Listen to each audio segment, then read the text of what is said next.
நீங்கள் 2025 எக்ஸாம் நீங்கள் அப்ளை பண்ணிட்டீங்க. அப்ளை பண்ணிவிட்டு 4 மணிக்கு ஏந்திரிக்கணும்னா 2026 நீங்கள் வந்து ஒரு அரசு அதிகாரி ஆகணும்னு நினச்சிட்டிங்களாவே, மனப்பூர்வமாக நினச்சிட்டிங்களாவே நீங்கள் ஆட்டோமேட்டிக்காக ஏஞ்சிருவீங்க. 4 மணிக்கு ஏந்திரிக்கிறது பெரிய விஷயம் இல்லை. அது கொஞ்சம் நாளில் ஒரு 10 நாளில் 10 டேஸில் ஒரு 20 டேஸில் வந்து பழகிடும். ஆனால் நீங்கள் அந்த 4 மணிக்கு எழுந்திரிச்சு உண்மையாக உங்கள் மனசாட்சி பிரகாரம் நம்ம ஜாபை கவர்மெண்ட் அச்சீவ்மெண்ட் பண்ணணும்னு படிக்கணும். அது அப்படி படித்தா மட்டும்தான். யூத் பேப்பரின் இனிய வணக்கம். யூத் பேப்பர் நண்பர்களுக்கு வணக்கம். நான் வீரபாண்டியன், கள்ளக்குறிச்சி மாவட்டம், உளுந்தூர்பேட்டை வட்டம், எருந்தை கிராமம். டிஎன்பிஎஸ்சி குரூப் 1B தேர்வில் தமிழில் எழுதி முதல் முயற்சியிலே வெற்றி பெற்றுள்ளேன். கோச்சிங் சென்டருக்கும் செல்லாமல் எந்த ஒரு பின்புலமும் இல்லாமல் நான் முதல் முயற்சியிலே வெற்றி பெற்றது, அதுவும் தமிழில் எழுதி வெற்றி பெற்றது எனக்கு மிகுந்த மகிழ்ச்சி. 4 மணிக்கு ஏந்திரிக்கிறதுக்கு ரொம்ப கஷ்டப்பட்டேன். ஏன்னா நம்ம படிக்க ஆரம்பித்து 4 மணிக்கு எப்படா ஏந்திரிக்கிறது. நான் எக்ஸாம் ப்ரிப்பேர் பண்ணும்போதெல்லாம் குளிர்காலங்க, அந்த டைமில் வந்து நல்லா போத்திட்டு தூங்கணும், ஜம்முன்னு இருக்கும். அந்த டைமில் தான் நல்லா தூக்கம் வரும். அந்த டைமில் அலாரம் வச்சு எப்படா ஏஞ்சி படிக்கிறது அப்படின்னு சொல்லி பல நாள் கஷ்டப்பட்டிருக்கேன். ஒரு 10 டேஸ் அலாரம் வச்சு ஏஞ்சேன். அதுக்கப்புறம் நானே ஆட்டோமேட்டிக்காக முழிப்பு வந்துடும். 4 மணினா ஷார்ப்பாக முழிப்பு வந்துடும். 4 மணிக்கு காலையில் ஏந்திரிக்கிறது வந்து ரொம்ப கஷ்டமான வேலை. ஆனால் போக போக நம்ம அந்த ஜாப்பை நமக்கு கிடைக்க போகுது, நம்ம அந்த ஜாப்பை நம்ம அடைய போகிறோன்னு அந்த ஒரு மன தைரியம், மன திருப்தி வரும்போது ஆட்டோமேட்டிக்காக உங்களை எழுப்பி விட்டுரும். ஏஞ்ச உடனே முதல்ல ஃபேஸ் வாஷ் பண்ணிவிடுவேன். ஃபேஸ் வாஷ் பண்ணிட்டு 4 மணிக்கு ஏஞ்ச உடனே நல்லா சில்லுன்னு காற்றடிக்கும். எந்த ஒரு இது இருக்காது, நல்லா ஜம்முன்னு இருக்கும். ஆனால் ரூமுக்குள்ளே போய்ட்டு நான் கதவு பூட்டிக்கிட்டு ஒரு 10 நிமிஷம் யோகா பண்ணுவேன். நல்லா மைண்டை ரிலாக்ஸ் பண்ணிவிட்டு அதுக்கப்புறம் கொஞ்ச நேரம் அப்படியே உட்காந்து படிக்க ஆரம்பிப்பேன். நைட்டில் மட்டும் நோட் மேக்கிங் எடுப்பேன், நோட்ஸ் எடுப்பேன். மார்னிங் எத்தனை மணிக்கு படிப்பீங்க? 7:30 மணி வரைக்கும் படிப்பேன் சார். 7:30-8 மணி வரைக்கும் படிப்பேன். அதுக்கு மேலே என்னால் படிக்க முடியாது. ஏன்னா குடும்பத்தில் வீட்டில் குழந்தைங்க சத்தம் ப்ளஸ் வீட்டு வேலைகள் அப்படியே இதாகிடும். அதனால் அதுக்கு மேலே படிக்கவே முடியாது. அதுக்கப்புறம் நீங்கள் சும்மா புக்கு திறந்து வச்சுருக்கலாம், அவ்வளோதான். அதுக்கப்புறம் நீங்கள் கான்சன்ட்ரேட் பண்ணி படிக்கவே முடியாது. நீங்கள் இந்த ஜேர்னிக்கு வரும்போது 4 மணிக்கு எழுந்திரிக்கிறதுக்குன்னா நிறைய சமயத்தில் நைட்டில் படிச்சிருக்கீங்க. இப்போ மார்னிங் எழுந்துச்சு படிக்கிறீங்க. பார்த்தீங்கன்னா இந்த 4 மணிக்கு படிக்கிறதுக்கும் நைட்டில் படிக்கிறதுக்கும் என்ன வித்தியாசமாக இருக்குது? அது 4 மணிக்கு எழுந்துச்சி படிக்கும்போது உடனே அப்சர்வ் ஆகிடும் சார். அது நீங்கள் ஒரு கஷ்டமான ஒரு சப்ஜெக்டை படித்தா கூட உடனே, இப்போ நீங்கள் கான்ஸ்டியூஷன் ஆர்டிக்கல் படிக்கணும்னு வச்சுக்கோங்க. ஆர்டிக்கல் நீங்கள் எத்தனை தடவை படித்தாலும் மனசில் நிற்காது. உனக்கு இது கவர்னருக்கு இந்த ஆர்டிக்கலா, இல்லை சீஃப் மினிஸ்டருக்கு இந்த ஆர்டிக்கலா, இல்லை இது குடியரசுத் தலைவருக்கு இந்த ஆர்டிக்கல், எந்த ஆர்டிக்கல், அதிலே வந்து உங்களுக்கு கன்ஃபியூஸ் ஆகினே இருக்கும். ஆனால் மார்னிங் டைமில் அந்த ஆர்டிக்கல்லாம் நீங்கள் படிச்சிங்கன்னா அழகாக ஜம்முன்னு உட்காந்துரும். அப்படியே மனசில் அப்படியே பசுமரத்தாணி மாதிரி படிஞ்சிடும். அது குடியரசுத் தலைவர்னால் இந்த ஆர்டிக்கல் தான், கவர்னர்னால் இந்த ஆர்டிக்கல், அட்வொகேட் ஜெனரல் இந்த ஆர்டிக்கல், ஆடிட்டர் ஜெனரல் இந்த ஆர்டிக்கல் அப்படின்னு சொல்லிட்டு தேர்தல் ஆணையம் இந்த அப்படி இப்படி நம்ம அப்படி இந்த அது சொன்ன உடனே நம்ம ஆர்டிக்கலில் வந்துடும். அந்த ஆர்டிக்கல் நம்பர் இது சொல்லி அப்படியே அதுக்கான இது என்னென்ன அமெண்ட்மெண்ட் என்ன பண்ணியிருக்காங்க. அந்த அமெண்ட்மெண்ட் படிக்கிறது ரொம்ப கஷ்டப்பட்டேன். அமெண்ட்மெண்ட் சட்ட திருத்தங்கள் வந்து ரொம்ப கஷ்டப்பட்டேன்.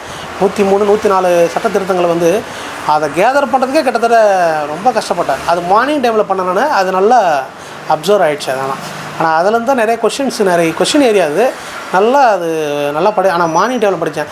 நான் வந்து படிக்க ஆரம்பிக்கும்போது மெயின்ஸுக்கு நோட்ஸ் எடுக்கும்போது நம்மான ஒரு நல்ல மைண்டு பட்டு இன்ட்ரெஸ்ட்டாக எடுத்துன்னு இருக்கும்போது நைட்டு 2:30 மணி ஆகிடுச்சு. எடுக்க தெரில, சாப்பிடவே இல்லை. ஒரு 7 மணிக்கு நான் உட்காந்துட்டேன். ஒரு நாள் உட்காந்து நோட் பேங்க் எடுத்து ஆரம்பிச்சு ஒரு 2:30 மணி வரைக்கும் நானே எடுத்துனே இருக்கேன். சாப்பிடவே இல்லை, எதுவுமே பண்ணலை. கதவு நல்லா பூட்டிக்கிட்டேன். பசங்க ஆனால் குழந்தைங்க சீக்கிரமாக தூங்கிட்டாங்க. வீட்லேயும் எந்த டிஸ்டர்பன்ஸும் இல்லை. நம்மான நோட்ஸ் எடுத்துக்கிட்டே இருக்கேன். கிட்டத்தட்ட பக்கமாக அப்படியே எழுதிட்டே இருக்கேன். நைட்டு இப்போ மொபைலை திறந்து பார்த்தா 2:30 மணியாக இருக்குது.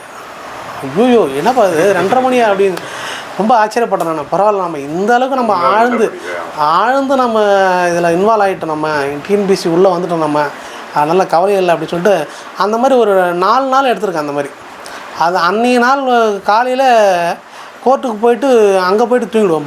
பாரில் போய் தூங்கிடுவேன். மதியானம் ஃபுல்லாக அங்கே தூங்கிடுவேன் நான். அது இது பண்ணவே முடியாது. ஏன்னா 2:30 மணி வரைக்கும் அதுக்கப்புறம் தூங்கிட்டு அதுக்கப்புறம் பண்ண முடியாது. அந்த மாதிரிலாம் நான் எடுத்து இது பண்ணியிருக்கேன்.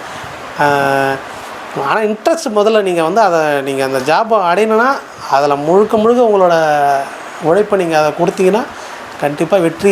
4 மணிக்கு எழுந்திருக்கிறது பெரிய விஷயம் இல்லை, அது கொஞ்சம் நல்லா ஒரு 10 நாளில் 10 டேஸில் ஒரு 20 டேஸில் வந்து பழகிடும். ஆனால் நீங்கள் அந்த 4 மணிக்கு எழுந்திரிச்சு உண்மையாக உங்கள் மனசாட்சி பிரகாரம் நம்ம ஜாப்பை கவர்மெண்ட்டை அச்சீவ்மெண்ட் பண்ணணும்னு படிக்கணும். அது அப்படி படித்தா மட்டும்தான் நீங்கள் வந்து மிகப்பெரிய வெற்றி அடைய முடியும், அரசு அதிகாரியாக ஆக முடியும்.